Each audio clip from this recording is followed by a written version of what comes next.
Hello everyone and welcome back to Xbox Nation. My name is Fletcher and this is the video where we take a look at the upcoming Xbox and also Game Pass games for this coming week. We have a rather large Xbox first party title which I know many of you are excited for, and then quite a few awesome looking indie games to fill our rather large backlogs. With that though, make sure to keep an eye out for that Xbox Game Pass icon so you know which games are actually coming to the service, and let's dive right into these games coming to us for this week. Now, imagine Vampire Survivors but crossed with strategic base defense, and that's the chaotic charm of Achilles Survivor, and honestly, I'm all for it. Spun off from the Achilles Legends Untold game, this top-down action roguelike trades the RPG format for pure over-the-top carnage, all wrapped up in a mythological Greek setting. In this one, you will start with just one playable character, but as you dive deeper into it, more become available to you, each bringing their own set of starting perks as well. It honestly won't take you long though before you're unleashing devastating attacks from every single angle, surrounded by enemies, and laughing menacingly as the screen fills with explosions and bodies. With structure building mechanics and a very deep upgrade system, there's a ton of variety and chaos for you to dig into. After spending some time in its early access period, it's now ready for a full release, and that day is nearly here, as Achilles Survivor officially launches this week onto Xbox consoles on the 29th of July. I am pretty certain that the most anticipated game for this week for many of you within the Xbox ecosystem has to be Grounded 2, and to be honest, I really don't blame you. Yes, we do have another entry in the sort of Honey, I Shrunk the Kids adventure, but this time we have a brand new story involving the same protagonists. This time the game actually centers on a new area called Brook Hollow Park, which is significantly larger than the backyard that they previously conquered. To accommodate the increased scale of the kids' new environment, Obsidian is actually introducing more convenient modes of transport with the addition of buggy mounts. There are also going to be tons of new building options, weapons, perks, and so much more, making this an incredibly large package even in that so-called game preview state. Unfortunately, I was unable to get a review code for this one from Xbox, which is absolutely gutting, so I will try to give you my thoughts and impressions slightly after its launch date on the 29th of July. See, I don't really know how to feel about this next game because it's just so far removed from the Lord of the Rings universe that I actually know and love. After a pretty lengthy delay, Tales of the Shire, a Lord of the Rings game, finally arrives for this week, and this is basically taking the world of the Shire and then shoving it into a sort of Animal Crossing-like experience. As you can expect in any sort of games within this genre, you will lead a life of a Shire dweller with everything that goes along with it. That means growing vegetables, catching fish, trading, and smoking a pipe. Yes, there are also characters that you will recognise like Gandalf, even though they do seem to have somewhat butchered his own appearance. I know many are not really excited for this and did criticise the reveal of the game due to the old-fashioned graphics and the disregard of source material along with some inaccuracies. Personally, I really don't like this one and I won't be trying it, but I know there is a corner of this market that might be begging for some sort of cozy game within the Lord of the Rings universe. A pretty awesome roguelike is also joining both the Xbox One and Xbox Series consoles on the very same day, and this one is actually right up my alley. Day of the Shell is a fast-paced tactical roguelike where every single turn is played with a single click. Yes, that's right, all of your tactical choices are made with a single click, making gameplay very simple and dynamic while maintaining strategic depth. I did actually look a little bit into the story as well for this video, and it explains that the gods have basically brought down their wrath on humanity and only a few remote islands actually remain. You will then take control of a lonely monster huntress who has risen to a challenge and appease the gods while travelling through what's left of this world. To be honest, I'm absolutely digging that art style, and I love that we're seeing such a fresh and unique take on this genre, as roguelikes are certainly becoming very similar this day and age. Before we do dive into the remaining games, please do consider subscribing for more Xbox content every single day, as over 76% of you have not joined one of the largest Xbox communities here on YouTube. I will be having an exclusive preview going live this week, and it's an upcoming Xbox exclusive that you won't want to miss. With that, thanks so much for the support so far on the channel for 2025, and let's dive back into the remaining games coming our way for this week. So, are you a fan of either the Wipeout franchise or racing games like Grip? Well, you might want to pay attention to the next game on this list when it arrives on the 30th of July.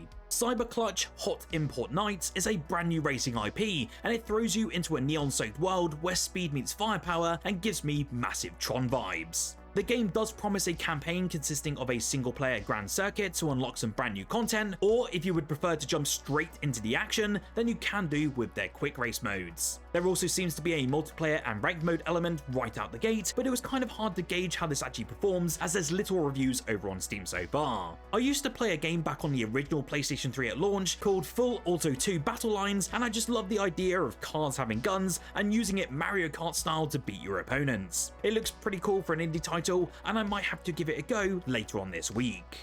If you're after something more calm, heartfelt, and a little nostalgic, especially if you've been a gamer since the 90s, then Morgan Metal Detective might be the kind of gentle adventure to check out for this week. You'll step into the shoes of Morgan, a curious teen spending time on the quiet Cornish island of Glasden with her mum, following the recent loss of her grandfather. When she discovers that her grandfather has left his beloved metal detector, Morgan then sets off to explore the village that he loved, chasing whispers of a hidden treasure said to lie beneath the island soil. This one is set in a beautifully crafted 3D world with some charming 2D elements woven throughout, and the game does look to offer a peaceful mix of exploration and storytelling, capturing that quiet magic of childhood curiosity. With just a metal detector, a shovel, and a whole island for you to uncover, this is a very laid-back, story-rich experience that invites you to slow down and take it all in.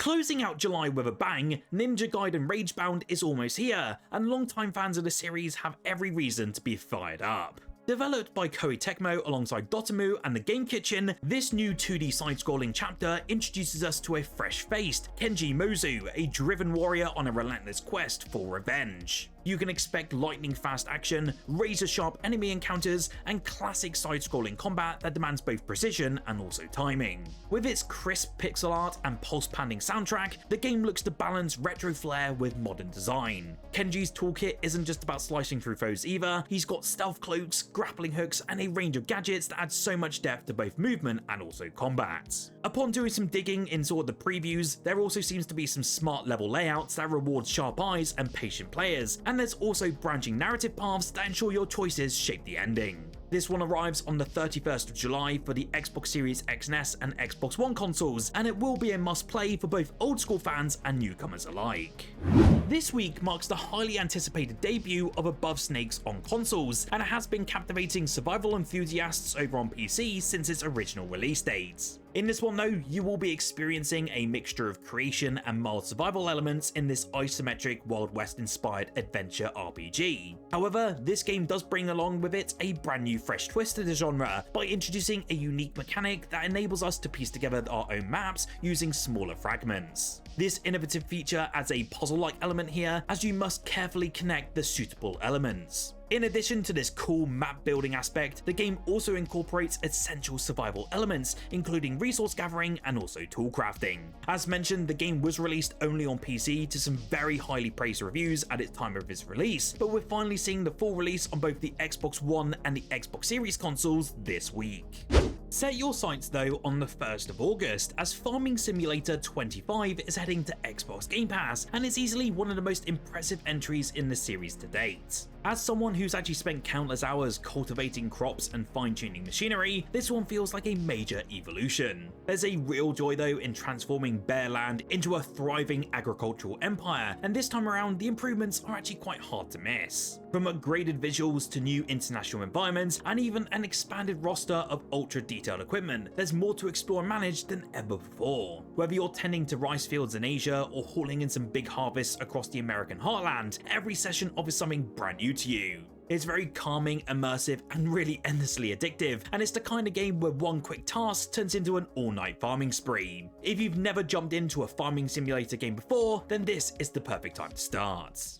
Next up, we have an awesome turn-based RPG that's directly inspired by 90s anime like Cowboy Bebop and Dragon Ball, and is coming on the 1st of August to all the Xbox consoles. Wonder Stars will follow a girl named Ringo, who's a martial artist looking for a brother across 10 different story episodes. The game will then let you create your own attacks by combining different words. It also looks to feature randomized maps, with players able to replay previous story episodes to find any missed events or even earn some permanent upgrades. I think these sort of word-based RPGs are incredibly unique and surprisingly work better than you might expect. I used to play a game called Epistory when it launched back on Google Stadia a few years back now, and it was a great time and mechanically very solid. If you definitely want a different take that you've never experienced before, then this one might be worth diving into.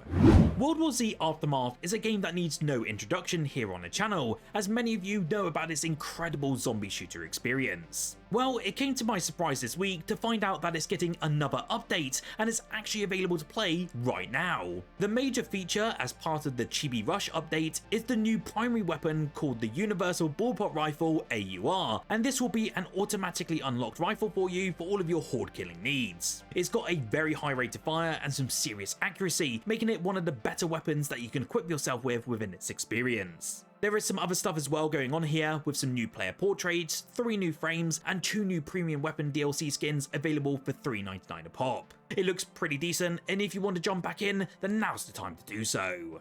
A rather lovely update is also coming to Elden Ring Nightreign for this week, and I know many of you have actually been really anticipating this for quite some time. On the 30th of July, the aptly named Duo Expeditions update will land, and as you guessed it, this now enables you to dive into Nightreign as a co-op partnership instead of a team of 3 or by yourself. The devs over at FromSoft have also mentioned that this does change some balancing, so you can also expect some adjustments to the usual formula. Of course, alongside the co-op edition, the team have also been adding some updates to the game's user interface, such as more relic filtering options and so much more. Have you been diving into Elden Ring Nightreign lately? I'm actually keen to hear your thoughts on this update in the comments below. As a reminder to you all, we also have the THQ Nordic Digital Showcase taking place this coming Friday, and no doubt there will be some very nice juicy reveals at this event, and I still feel we could also get some Game Pass offerings. I know there have been rumours circling around about a new SpongeBob game and some potential new footage for the next Darksiders game and so much more. Usually the THQ showcases are a pretty nice one and usually aren't drawn out like other showcases. I will no doubt make a video covering these announcements, so make sure you stay tuned to the channel if you're unable to watch the video live. I for one hope we do get a Wreckfest 2 release date for our consoles, as I absolutely adored the first game on Xbox Game Pass. Remember, we do have the Xbox Game Pass news coming up this Tuesday, so make sure you're subscribed down below so you don't miss out on these incredible announcements. I will also have a huge exclusive gameplay preview that will be here on the channel for an upcoming Xbox exclusive, and you won't want to miss it. Do like this video if you did enjoy, and why not check out the video on screen now, as YouTube believe you'll love more of this awesome Xbox content.